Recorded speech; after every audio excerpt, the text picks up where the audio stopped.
All right, let's do Sixer grades. I want to grade every individual player like every other Sixer content creator is doing. And I want to start off with the biggest source of joy from this past Sixer season, and that's rookie VJ Edgecombe, someone that I am extremely high on after the rookie season we saw from him. We're going to talk about his rookie walls that he went through, his improvements, what he can get better at, what I already liked seeing from him, and what was a pretty impressive rookie campaign where him, Cooper Flagg, and Con Knipple each got 100 out of 100 first place votes for the all-rookie team, so they were unanimous. VJ also got some playoff experience, fearless. Every time Nick Nurse asked him to do something, he would do it without question. Kid is brimming with confidence, and I have no doubt he's going to be better next year. And real quickly, because I know the Sixers are kind of in a holding pattern right now, especially with the two contracts, and we're most likely going to run it back. And we kind of brush under the fact that if VJ Edgecombe takes a leap next year, that's going to be pretty significant and sizable. I know there's the whole like, well, this team's going to be the same, and then, maybe Tyrese and VJ get better.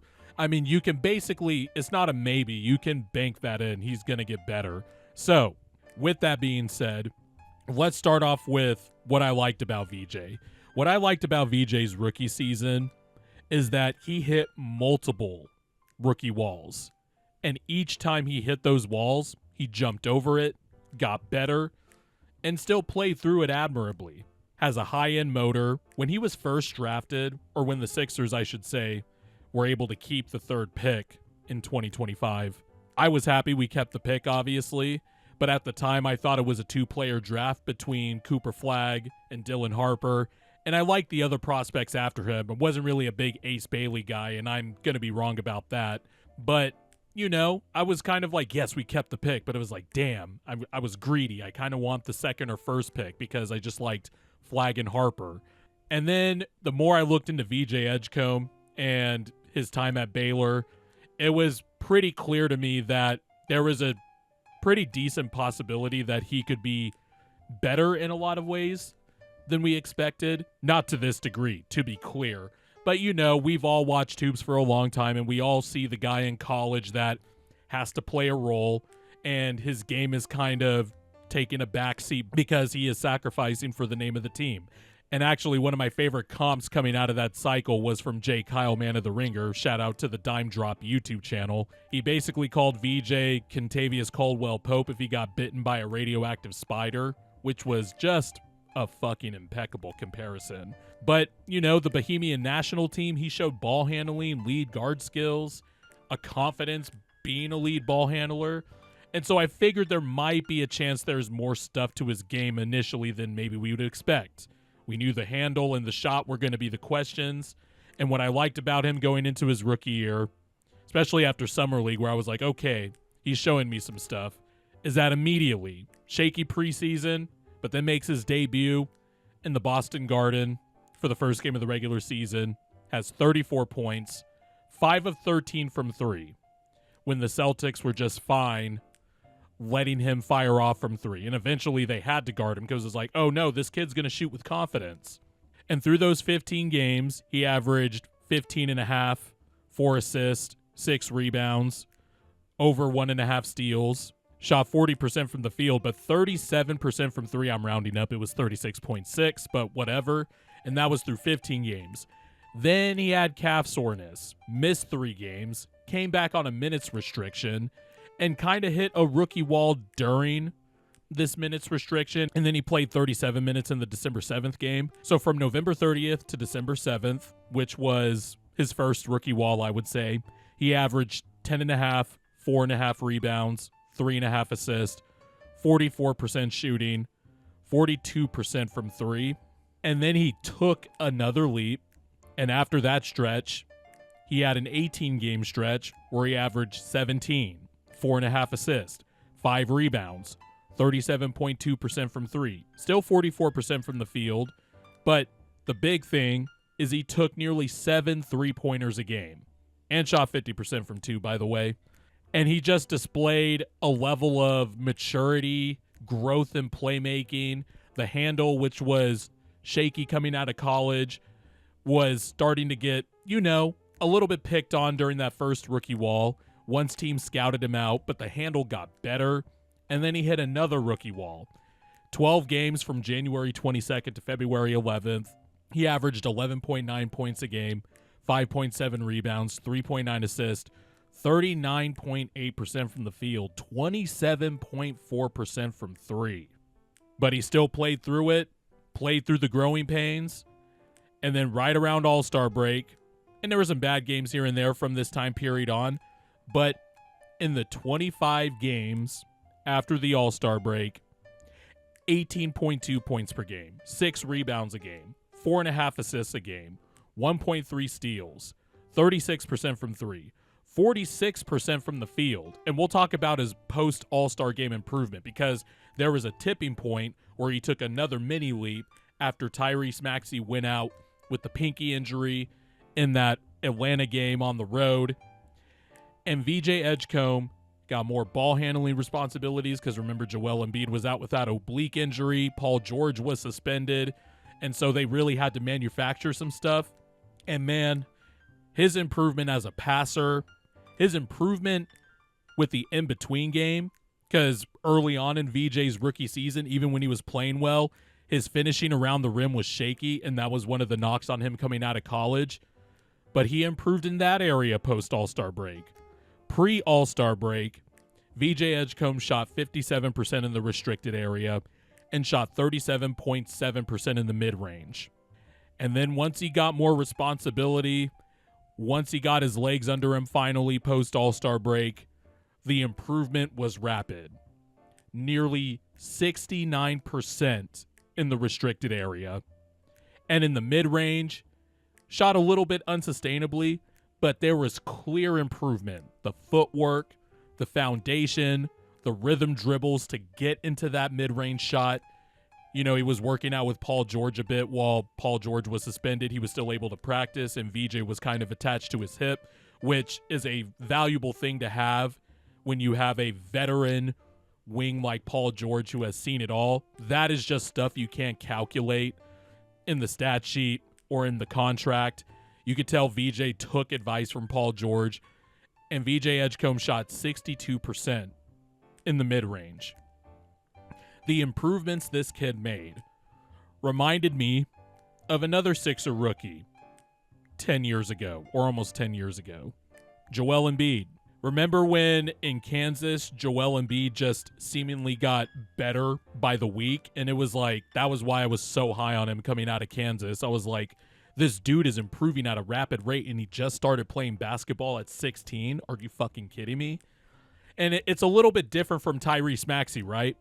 Because Tyrese Maxey showed he was good as a rookie, improved over the summer, and came in as a brand new player. And there would be tiny improvements here or there, but most of the improvement happened over the summer, and he was kind of the player that he was. Then he would go to the next summer, add more to his game, and then in the next summer, he had to learn how to be a first option in the 23-24 season and had to work off Embiid. Then Embiid got hurt. Maxey had to learn how to be a first option just in general from the perimeter. And then the 24-25 season, Maxey added muscle and made some improvements as a defender, even though the offense, while improved, the three-point shot wasn't as good. And then Maxey came in a better player again. The improvements, the massive improvements from Maxey happened over the summer. VJ just seems to process things really quickly for a 20-year-old. And that's what's so impressive about this rookie to me and what makes me so excited about his upside. He has already displayed flashes of on-ball creation, being able to get off the mid-range, not scared of taking threes. And you just got to be excited when you're talking about a potential backcourt of the future with Maxey, Edgecombe, the athleticism, even though they're quote-unquote smaller guards, but the fearlessness taking these shots. And that's the other thing that sticks out to me about VJ that just makes me think he's going to do whatever he can to get the most potential out of his body and his skill set and his career, is that his motor is ridiculous. His work ethic is ridiculous. He's a fearless player, absolutely fearless. the stereotypical quintessential make winning plays, that's a real thing with VJ. And when you have nuclear athleticism like VJ Edgecombe does, coupled with the motor and the willingness to make second, third, and fourth efforts, the sky's the limit because he actually just gives a shit on the court. He's not just talented and out there running around. There's a calculated feel to his game too that gets underrated. He's already one of the best transition players in the NBA as a rookie. The dunks he had were ridiculous. Nick Nurse trusted him enough to play him 35 minutes a game. You know how difficult it is for young players. Sixer fans have seen it with Nick Nurse and Doc Rivers, how tough it is for young players to earn the trust of those type of dinosaur philosophy type head coaches. And VJ averaged 35 minutes a game. I think he was 21st in terms of most minutes played by a rookie since 2000. And Nick Nurse had no problem running him into the ground because he's 20 years old. Those young legs, you know, the metabolism, the recovery, all that stuff's just different when you're 20. And then to have the maturity as a 20-year-old to get the trust of your head coach to run offense. Even at times when it seemed like he was in the background whenever all the stars played, Maxey, Paul George, and Embiid, he would find a way to impact the game. There's like plays that stick out in my head, like that bullshit loss to the Nuggets that we had at home in January. VJ made so many winning plays to not only get the game to overtime, but on the defensive end, he had one of my favorite plays of the year where Jalen Pickett was posting up VJ and was backing him down, and VJ just tracked the ball, took it from Jalen Pickett, and started the fast break. It's those type of plays. Blocking a Mikal Bridges corner three in one of the Sixers' wins in the regular season at Madison Square Garden. Notice how I said regular season, because that was the only time the Sixers beat the Knicks this past year. But VJ got a clutch block on Mikal Bridges, ran up the floor, got the outlet from Paul George, and VJ came in and just dunked it, let out a scream. That's the other thing, too. The hyper-competitiveness of this guy. And then we get to the playoffs where we're all excited to see what this kid does. And he delivers in Game 2 to tie the series against the Boston Celtics. And you know, obviously the Sixers dropped the next two games. We're down 3-1. You know the whole story after that. But in Game 7, VJ Edgecombe came through. 23 points, 5 of 11 from 3 in a Game 7 as a 20-year-old rookie in Boston, the only good team the Sixers have beat in the Joel Embiid era officially.